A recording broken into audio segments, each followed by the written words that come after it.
The man who invented history, the first person to write down the world as he actually found it, instead of as myth, stood in Egypt 24 centuries ago and said he had found something greater than the pyramids. Not one of the greater things, the greatest thing human hands had ever built, and then it was gone. Not buried by time, taken, carried off, stone by stone, until the largest building in the ancient world was a field of broken rock. But here is what has haunted people ever since. Herodotus, the father of history himself, admitted he never saw most of it. The lower half, the half that ran underground, he was not allowed to enter.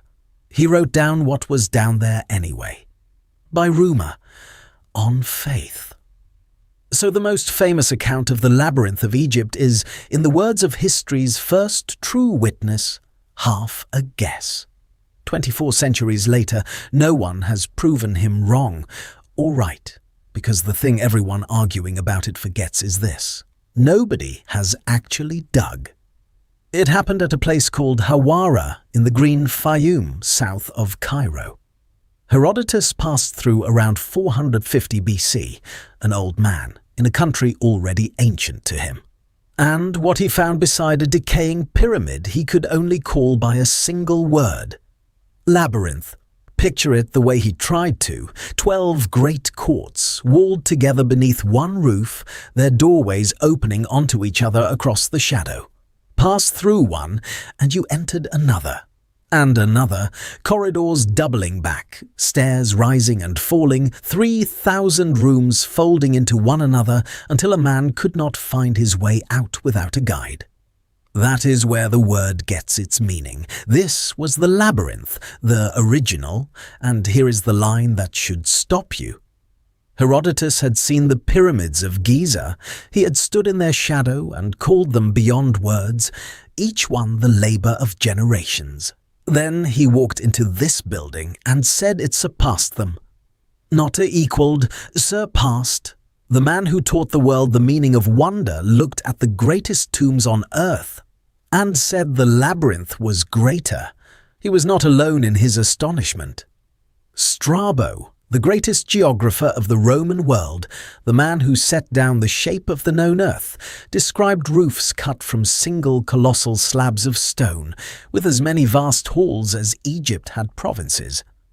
Pliny, the Roman encyclopedist who would die in the eruption of Vesuvius, wrote that the famous labyrinth of Crete, the maze of the Minotaur itself, was only an imitation, copying barely 1/100th of this one.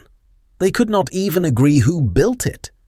But the modern trail leads to one pharaoh, Amenemhat III, who 4,000 years ago raised a temple beside his pyramid so vast the Greeks would mistake it for a maze of the gods. And yet, the part that has obsessed everyone since is the part none of them could enter. Beneath the upper floor, Herodotus wrote, lay 1,500 more chambers, sealed, underground, off-limits even to him. He recorded what the priests said was down there, the tombs of the kings who built it, and the bodies of sacred crocodiles, but he never set foot in it. And in 24 centuries, no Greek, no Roman, no traveller, no archaeologist has ever reported walking those lower halls. The most famous underground in the ancient world has never once been seen. It should have been simple to settle. In 1888, the British archaeologist Flinders Petrie came to Hawara certain he would lift the greatest building in Egypt out of the sand. He found a foundation, a platform hundreds of meters across, proof it had been real and immense. But the building itself was gone, quarried to the ground over 2,000 years for its stone. And as he dug toward the lower chambers, something stopped him that has stopped everyone since. Water. The ground was drowning, every trench he cut filled from below. Herodotus's underground lay somewhere beneath his boots, and Petrie could not reach it. That drowned, unreachable underground is where the modern story begins. From 2008 onward, a run of geophysical surveys, radar and electromagnetic scans pushed into the Earth were read as revealing something staggering still down there. Walls, corridors, and chambers in a vast grid on levels reaching tens of meters deep. To some, it was Herodotus's lost underworld, sitting intact beneath the water and the sand. The claim caught fire. It reached Joe Rogan's podcast and channels with millions of followers, where it is often delivered as settled fact, the discovery of the century, hidden in plain sight beneath our feet. So, is it down there? Here is what is worth knowing before you decide. The deepest, most dramatic version of the claim does not come from digging at all. It comes from a satellite radar method that remote sensing specialists say cannot actually see what it claims to see. The same technique behind last year's headlines of a city beneath the pyramids of Giza.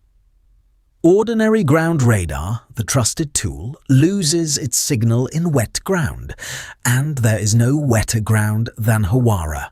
And the laser scans sometimes held up as proof map the surface in beautiful detail. But they cannot see underground at all, and there is a problem the images quietly leave out: the water.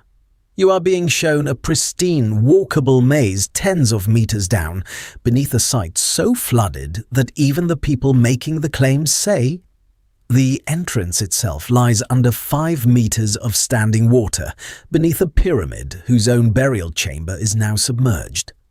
A sealed, dry, intact underworld under all of that is a hard thing to credit.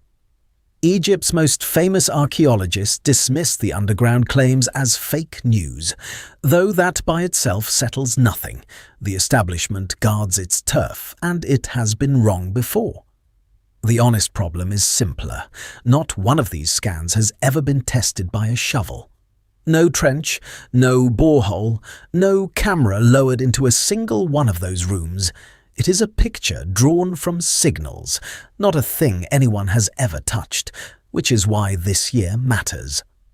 In 2026, an Egyptian-led mission from the Ministry of Tourism and Antiquities returned to Hawara, not to chase a legend, but to record what survives, and to race the thing that has always won here, because the water is still rising. A 19th century irrigation canal cut through this valley lifted the table foot by foot until it reached the monuments themselves. And it has not stopped. And that is the truth that outweighs any hidden maze. The labyrinth was real. Its place is certain. The wonder that outlasted the pharaohs, that survived conquest and quarrymen and 24 centuries, may finally be lost in ours.